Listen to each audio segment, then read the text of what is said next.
البتہ یہ کہ حضرت جبرائیل کو ان کی اصل ملک کی شکل میں حضور نے اپنی ان آنکھوں سے 2 مرتبہ دیکھا ہے۔ ایک مرتبہ بالکل آغاز میں، جبکہ حضرت جبرائیل جو ہیں ایسے ظاہر ہوئے، حضور اتر رہے تھے غار حرا سے، جبل نور سے، تو آپ کو آواز آئی یا محمد۔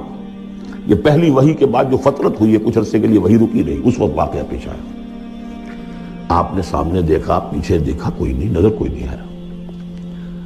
پھر تھوڑی دیر آپ چلے گئے، شاید مجھے کوئی دھوکہ لگا ہے، ایسی میں نے سنا ہے، کوئی آواز نہیں تھی۔ پھر آیا یا محمد، پھر دیکھا 2-3 مرتبہ کوئی نظر نہیں آیا، کچھ خوف سا محسوس ہوا۔ تیسری مرتبہ یا محمد، تو اچانک حضور کی نگاہ اوپر اٹھی، تو حضرت جبرائیل فرشتے کی جو اصل شکل ہے اس میں وہ تھے افق پر، اور پورا افق بھرا ہوا تھا اس سے۔ تو اصل ملک کی صورت میں حضرت جبرائیل کو حضور نے اس وقت دیکھا، اور ایک دیکھا ہے پھر عند سدرۃ المنتہا، شب معراج میں، جب ساتھ آئے ہیں لے جانے کے لیے انسانی شکل میں تھے۔ وہ سواری بھی ایسی تھی جس کو کہ براق کہا جاتا ہے، وہ بھی محسوس شے تھی، لیکن یہ کہ جہاں انہوں نے کہا 7ویں آسمان پہ جا کر کہ بس اب آگے اب آگے آپ کو اکیلے جانا ہے، اس سے آگے اگر میں گزرا میرے پر جل جائیں گے، بے سوز تجلا بے سوزت پرم، اگر یکسر منہ برتر پرم، اگر میں نے اب اس سے آگے ایک بال برابر بھی میں آگے بڑھا تو میرے پر جل جائیں گے، تب آگے آپ کا کام۔ اس وقت بھی وہ ان کی اصل شکل میں ظاہر ہوئی، حضرت جبرائیل علیہ السلام۔ ما ضل صاحبکم وما غوا، تمہارے یہ ساتھی ہے لوگوں، یہ محمد نہ بہکے ہیں اور نہ بے راہ ہوئے ہیں، نہ بھٹکے ہیں۔ وما ينطق عن الهوى، اور یہ جو کچھ کہہ رہے ہیں اپنے جی سے نہیں کہہ رہے، خواہش نفس سے نہیں کہہ رہے، ان هو الا وحی یوحی، نہیں ہے یہ مگر وحی جو ان کی طرف کی جا رہی ہے۔ علمہ شدید القوی، انہیں تعلیم دی ہے، سکھایا ہے اس نے جو بہت طاقت والا ہے۔ یہاں حضرت جبرائیل ہیں جو مراد ہیں۔ علمہ شدید القوی، یہ قرآن کس نے سکھایا محمد کو؟ شدید القوی، ذو مرۃ، وہ بڑا زور آور ہے، فاستوی، وہ سیدھا ہوا، وہو بالافق الاعلی، اور افق اعلیٰ کے اوپر وہ محمد کو نظر آ رہا تھا صلی اللہ علیہ وسلم۔ ثم دنا فتدلی، پھر ذرا نیچے کو لٹکا، قریب آیا، فکان قاب قوسین او ادنی، اور پھر وہ اتنے قریب آ گیا کہ جیسے 2 کمانوں کا فاصلہ ہو یا اس سے بھی قریب۔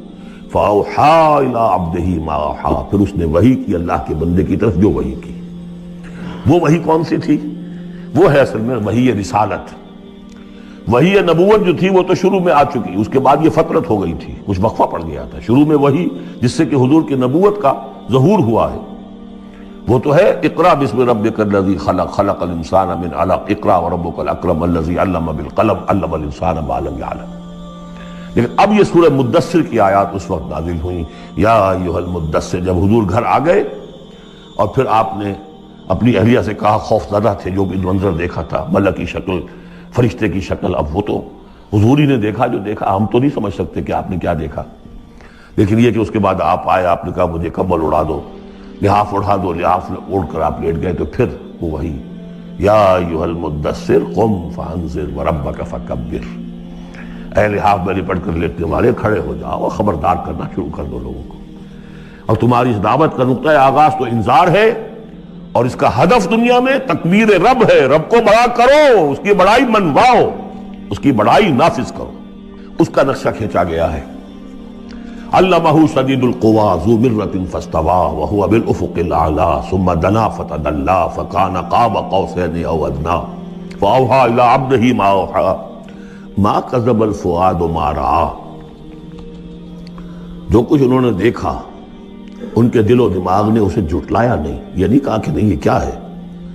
دیکھیے ایسا ہوتا ہے کہ کوئی غیر معمولی سی بات آپ دیکھیں تو ایک شخص ہو جاتا ہے میں خواب دیکھ رہا ہوں یا حقیقت دیکھ رہا ہوں۔ آنچی نہیں بینے بیداریست تو یارب یا بے خواب، اے اللہ جو میں دیکھ رہا ہوں یا ہم دیکھ رہے ہیں یہ بیداری میں دیکھ رہے ہیں، یہ خواب میں دیکھ رہے ہیں، وہ غیر متوقع چیز۔ لیکن نبی کو کوئی شک نہیں ہوا، ما کذب الفؤاد ما رأى، یکسوئی کے ساتھ دل و دماغ اور جو بھی آپ کی آنکھ دیکھ رہی تھی ان میں کوئی کانفلکٹ نہیں تھا. ما کذب الفؤاد ما رأى فتمارونه علی ما یری، تو کیا تم اس سے جھگڑتے ہو اس چیز پر کہ جسے وہ دیکھ رہا ہے؟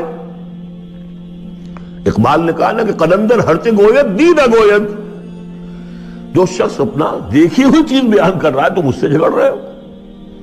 تمہارے لیے تو وہ ایک غیب کی خبر ہے، اس نے تو دیکھا ہے.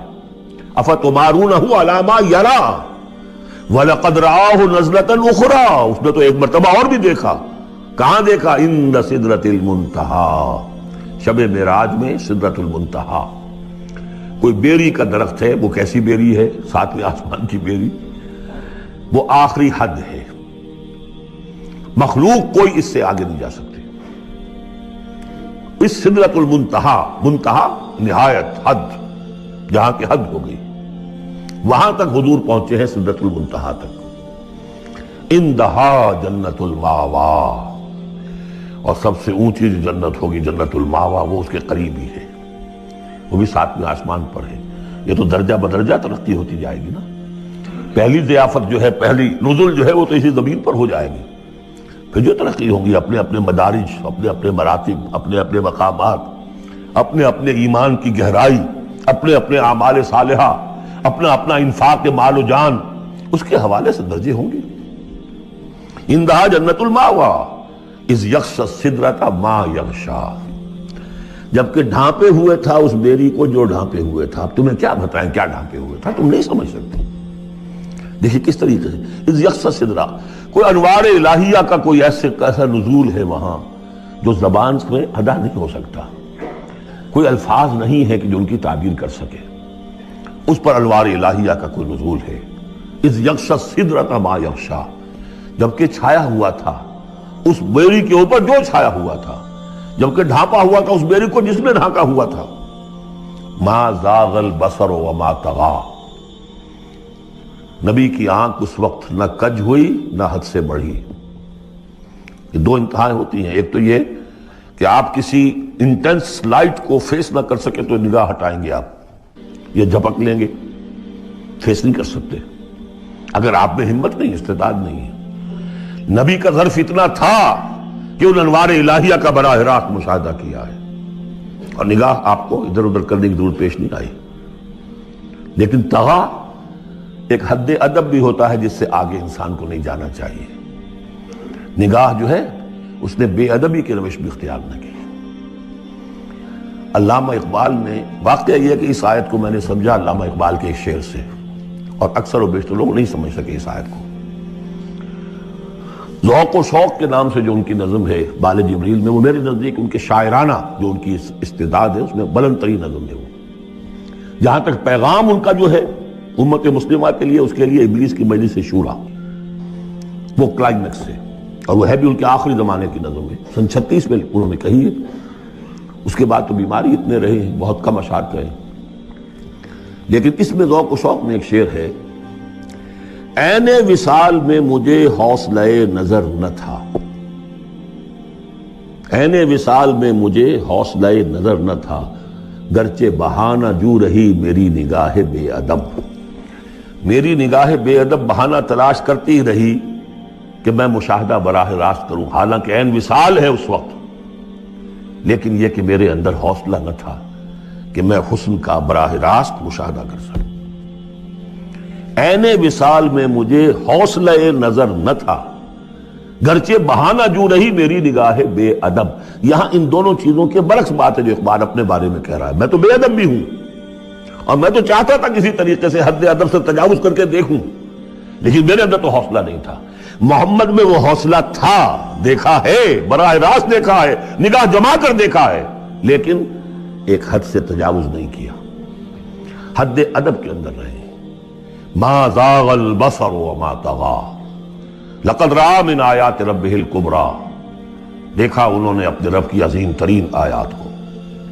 اب وہاں جا کر جو مشاہدہ ہوا ہے وہ تو اللہ کی عظیم ترین آیات کا ہے. اور اسی سے در حقیقت دلیل ہے ام المومنین حضرت عائشہ صدیقہ رضی اللہ تعالی عنہ اور حضرت عمر رضی اللہ تعالی عنہ کا جو قول ہے. شب معراج میں بھی حضور نے اللہ کو نہیں دیکھا، اللہ کی عظیم ترین آیات کو دیکھا. جو تجلی تھی اس وقت اللہ کی. حضرت عائشہ صدیقہ کا کہنا تو یہ ہے کہ نور لا یرا، وہ نور ہے، دیکھے کیسا جا سکتا ہے. بہرحال وہاں بھی قرآن جو کہہ رہا ہے وہ یہ نہیں کہہ رہا ہے کہ اللہ کو دیکھا، نہیں. جیسے کہ وہ جو شب معراج میں پہلا سفر کا حصہ تھا زمینی، مسجد حرام سے مسجد اقصی تک، سبحان الذی اسری بعبدہ لیلا من المسجد الحرام الى المسجد الاقصی الذی بارکنا حولہ لنریہ من آیاتنا. وہاں پر بھی اللہ نے اپنی آیات کا مشاہدہ کرایا، لیکن وہ زمینی آیات ہیں اللہ کی، وہ برکات جو ہیں زمینی ہیں. یہ تجلی جو ہو رہی ہے یہ ہو رہی ہے اس سدرۃ المنتہا پر، آخری حد ہے، مخلوق کی آخری حد ہے. اس سے آگے کہیے حرم ہے، حریم ذات ہے اللہ کی، جس میں کسی غیر کا کوئی دخل ممکن نہیں. اس حد پر جا کر جو وہاں تجلیات باری تعالیٰ تھے ان کا مشاہدہ کیا ہے.